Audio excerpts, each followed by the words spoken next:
بسم اللہ الرحمن الرحیم۔ لاہوتی انسان کی 10ویں فصل، جس کا عنوان ہے کہ انسان کے اخلاق پر طبیعت کا اور تربیت کا کیا اثر ہوتا ہے۔ تو سب سے پہلے ہم نے اخلاق کی تعریف کی تھی کہ انسان کا کوئی بھی اچھا فعل اس کو کہتے ہیں حسن اخلاق، اور اگر انسان کا کوئی برا فعل تو وہ رذائل اخلاقی میں سے شمار ہوتا ہے۔ اخلاق کی تعریف کے بعد ہم نے کہا تھا کہ ملکہ ایک کوئی بھی عادت یا کوئی بھی فعل انسان میں راسخ ہو جائے کہ انسان جب بھی وہ کام کرنے لگے تو بغیر سوچے سمجھے بھی وہ کام کرے۔ مثلا سچ بولنے کی اتنی عادت ہو، کوئی کسی انسان کو کہے کہ یار یہاں پر تم جھوٹ بول دینا، تو اس کی زبان سے سچ ہی نکل جائے،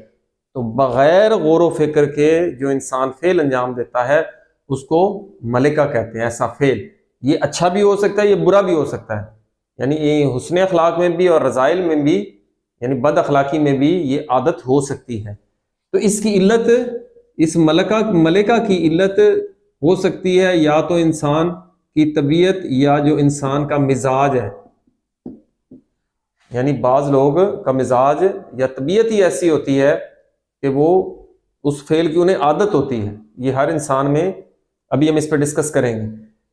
تو یا تو اس کی طبیعت اور مزاج کی وجہ سے اس کو وہ چیز اس کی عادت ہوتی ہے، یعنی ملکہ اس کو حاصل ہوتا ہے۔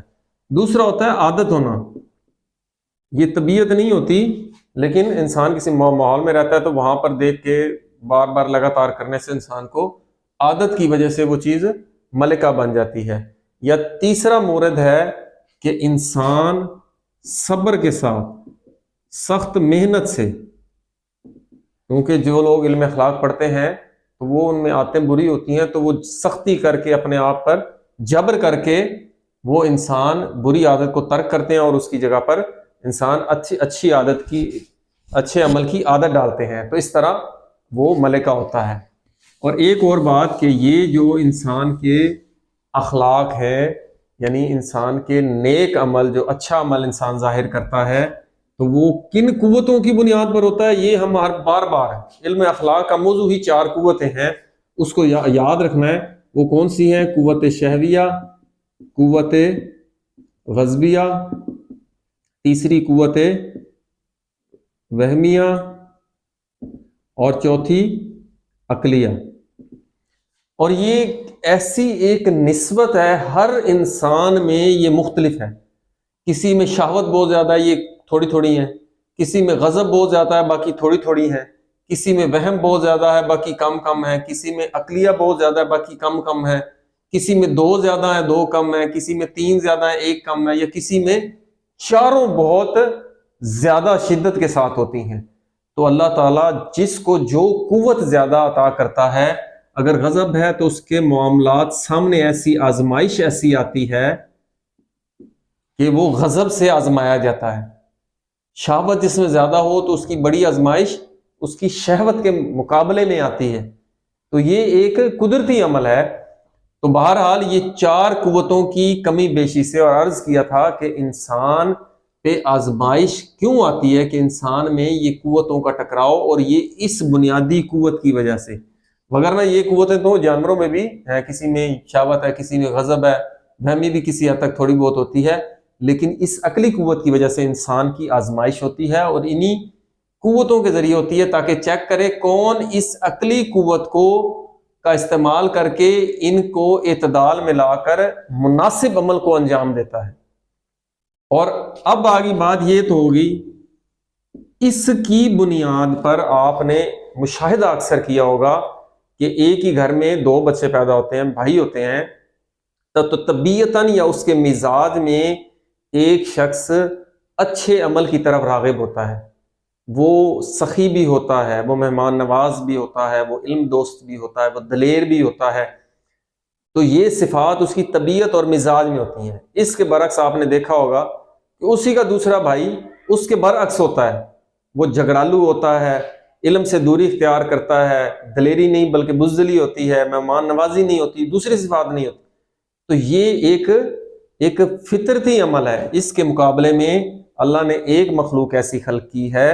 کہ جن میں یہ پیدائشی 4 قوتیں کامل اور اعتدال میں ہوتی ہیں۔ وہ معصومین ہیں، جبکہ عام انسان میں یہ قوتیں کم و بیش ہوتی ہیں، اور پھر اس خارجی عمل میں آ کر اس کے موانع اور مواقع سامنے آتے ہیں جس سے ان کی آزمائش ہوتی ہے۔ اور عرض کیا تھا کہ اس قوت کے تصرف کو اللہ تعالیٰ، کیونکہ یہ دیا ہے، یہ بنیادی قوت ہے، ان کی بڑی قوت ہے، تو اس کے تصرف کو اللہ تعالیٰ آزمانا چاہتا ہے۔ جب یہ قوتیں آ گئیں تو اب ہمارا ایک ہم دیکھتے ہیں کہ جو بدنی بیماری ہے، کیونکہ انسان ہے تو اس میں اس کی دو جہتیں ہیں، ایک انسان کی روح ہے اور ایک انسان کا بدن ہے۔ اب یہ بھی مشاہدے کی بات ہے کہ جب انسان کا بدن بیمار ہوتا ہے تو انسان کس قدر جلدی کرتا ہے کہ انسان ڈاکٹر کے پاس جاتا ہے تاکہ اس کی بیماری دور ہو، کیونکہ اس سے اس کو اذیت ہو رہی ہوتی ہے۔ تو وہ بیماری کوئی بھی ہے، حتیٰ کہ کڑوی دوائیاں استعمال کرتا ہے، یہاں تک کہ انجیکشن لگواتا ہے۔ وہاں ہمارا خود میڈیکل کی فیلڈ سے تعلق ہے، لوگ آتے ہیں دوائی کی بجائے وہ کہتے ہیں جی انجیکشن لگائیں، تو وہ انجیکشن کو پریفر کرتے ہیں کیونکہ جلدی ٹھیک ہونا چاہتے ہیں۔ اور اس کے علاوہ بھی اگر کسی کو دانہ پس والا نکل آیا ہے، وہ آتا ہے وہ کہتا ہے کٹ لگاؤ، اس کو آپریٹ کرو، اس کو نکالو، اس سے مجھے اذیت ہو رہی ہے۔ تو ہم دیکھ رہے ہیں کہ بدنی بیماری کے لیے انسان کس قدر پریشان ہوتا ہے۔ اور آپ نے دیکھا ہوگا کہ کوئی بڑی بیماری ہو، فار ایگزامپل شوگر ہے، تو ڈاکٹر شوگر منع کرتا ہے تو انسان وہ ایک جائز چیز کو اپنے پر حرام کر دیتا ہے۔ دیکھیں بدن کی اصلاح کے لیے اگر اس کو بلڈ پریشر کا مسئلہ ہے تو وہ نمک چھوڑ دیتا ہے، اگر اس کو یورک ایسڈ کا مسئلہ ہے گوشت کھانا چھوڑ دیتا ہے، کولیسٹرول کا مسئلہ ہوتا ہے تو تلی ہوئی چیزیں اور اس طرح کی جو پسندیدہ چیزیں کھانی چھوڑ دیتا ہے، صرف اس بدن کے لیے۔ حتیٰ کہ مسلمان کس قدر کافر سے دوری اختیار کرتے ہیں، لیکن وہ اس معاملے میں سرجری کروانی ہے یا اچھی ٹریٹمنٹ کروانی ہے تو وہ کافر ڈاکٹر کے ہر مشورے پر عمل کرتے ہیں۔ یہ کس قدر بدن ہم کو عزیز ہے، لیکن اس کے برعکس انسان روحانی طور پر بیماریوں کا شکار ہے، لیکن اس کی اصلاح کے لیے ذرا بھی تگ و دو نہیں کرتا۔ کبھی کسی استاد، حتیٰ کہ اگر روحانی استاد کی اول تو تلاش ہی نہیں کرتا، اگر کوئی استاد مل بھی جائے تو وہ اسے حرام کام سے بھی روکے تو وہ حرام سے بھی نہیں رکتا، یہاں پر جائز چیز کو ترک کر دیتا ہے، چینی، نمک، گوشت، دوسری چیزیں چھوڑ دیتا ہے۔ یہاں پر روحانی بیماری کے ازالہ کے لیے اگر انسان برے کاموں سے روکا جائے تو وہ اس سے بھی نہیں رکتا۔ تو کس قدر ہے، ابھی ہم نے اس کی فضیلت اور اس کے نتائج کو ہم نے سمجھا ہی نہیں ہے، کیونکہ جب انسان روحانی طور پر صحت مند ہوگا تو پھر اس وقت اس کو معارف الہیہ سے آگاہی ہوگی، اس پر حقائق منکشف ہوں گے، اور حقائق کا مقام اور محل عالم ارواح اور اس سے بالا جو اللہ تعالیٰ کے اشراق کا انوار ہوتا ہے، وہ اللہ تعالیٰ کی وہ بلند مقام سے ان معارف کا ہوتا ہے، تو انسان کا اس سے ربط ہوتا ہے وہ عقل اول کے ساتھ۔ تو اس کی طرف ہمیں توجہ دینی چاہیے۔ یہی تو ہماری دعا ہے آج کی ایک بابرکت شب، کہ انسان ان روحانی بیماریوں کا علاج کر کے معارف الہیہ سے آگاہی کرے۔ اس سے انسان کو حقائق سے آگاہی ہوگی، جو اگلا باب علم کے باب میں عرض کریں گے کہ جو علم ہے اس سے کلی اور جزئی کیا ہوتے ہیں۔ تو اس کے بعد اگلا موضوع ہے کہ یہ ہو گیا انسان کا ایک بدنی اور روحانی بیماری، اور طبیعت کا بھی ہم نے عرض کیا کہ انسان کا جو مزاج ہے یا انسان کی طبیعت ہے، کیا وہ والے اخلاق بدل سکتے ہیں؟ کیا تربیت ان اخلاق پر اثر ڈال سکتی ہے؟ تو ہم اس کو مشاہدے میں دیکھ رہے ہیں کہ انسان جس معاشرے میں جاتا ہے، اگر جھگڑالو تھا، جو بھی تھا، کسی ایسے دوستوں کے ساتھ اس کی کمپنی ہے جو جھگڑالو نہیں ہے، تو آہستہ آہستہ وہ اس کی کمپنی کی وجہ سے جو ہے وہ بدل جاتا ہے۔ وہ اسی لیے کہتے ہیں نا، man is known by the company he keeps. تو اسی طرح اگر ایک شخص اچھا ہے، وہ بری کمپنی میں جاتا ہے تو اس کے بری عادتیں بھی اس کے یعنی وہ اس کے اخلاق میں وہ شامل ہو جاتی ہیں۔ تو تربیت کا ایک یہ مشاہدہ ہے۔ البتہ یہ ہم نے عرض کیا تھا کہ جو ملکہ ہو جائے، انسان کی طبیعت بھی ہو اور اس قدر راسخ ہو جائے، تو چونکہ وہ راسخ ہو چکی ہوتی ہے تو اس کو اس عادت کو روکنا، ترک کرنا. اکثر آپ نے دیکھا ہوگا بعض بچے انگلی ڈالتے ہیں، دانت کاٹتے ہیں، داڑھی کھجاتے ہیں یا کوئی انگلی ایسے کرتے ہیں. وہ ایک عادت ہوتی ہے، ملکہ بن چکی ہوتی ہے، تو وہ بڑی عمر تک قائم رہتی ہے، کیونکہ متوجہ بھی نہیں ہوتا انسان. متوجہ ہو تو کوئی ڈانٹ ڈپٹ کرنے والا ہوگا تو انسان سے وہ عادت ختم ہوگی، تو وہ بھی بدلتی ہے، لیکن اس کو پھر ایک لمبا عرصہ چاہیے، اس کو ترک کرے ترک کرے ترک کرے پھر جا کر ہوگی. اس پر اب دو گروہ ہیں. ایک کہتے ہیں کہ تربیت کا اثر نہیں ہے، ایک کہتے ہیں تربیت کا اثر نہیں ہے، ایک کہتے ہیں کہ تربیت کا اثر ہے، جبکہ ہم مشاہدے میں دیکھ رہے ہیں کہ اس کا اثر ہے. جو کہتے ہیں کہ تربیت کا اخلاق پر اثر ہوتا ہے تو وہ پیغمبر خدا کی احادیث ہیں جو وہ لوگ بیان کرتے ہیں. جیسا کہ قرآن میں ہے قد افلح من زکاہا،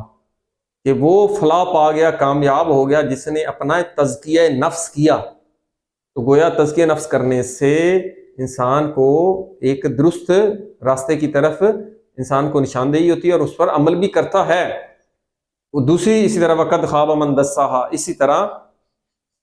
پیغمبر خدا نے فرمایا حسنوا اخلاقکم، تم لوگ اپنے اخلاق کو بہترین، حسین، بہتر بناؤ. تو گویا کہ اخلاق بہتر ہو سکتے ہیں، تو یہ پیغمبر خدا نے فرمایا کہ اپنے اخلاق کو بہتر کرو. اسی طرح پیغمبر خدا نے کیا فرمایا، انما بعثت لاتمم مکارم الاخلاق، مجھے بھیجا گیا ہے کس لیے، تاکہ میں تمام مکارم اخلاق، حسن اخلاق کو تام اور کامل کروں. تو وہ گویا کہ وہ اخلاق بدل سکتے ہیں. پھر اس پر فقہی دلیل بڑی یہ ہے کہ جو اللہ تعالیٰ نے دین میں سزائیں رکھی ہیں، وہ سزا اس لیے رکھی ہے تاکہ ایک تو مقصد ہوتا ہے کہ وہ لوگ برائی سے بچیں، برے افعال انجام نہ دیں، لیکن ایک ہوتا ہے کہ اس سے اس کی اصلاح ہو. اس کو کیونکہ وہ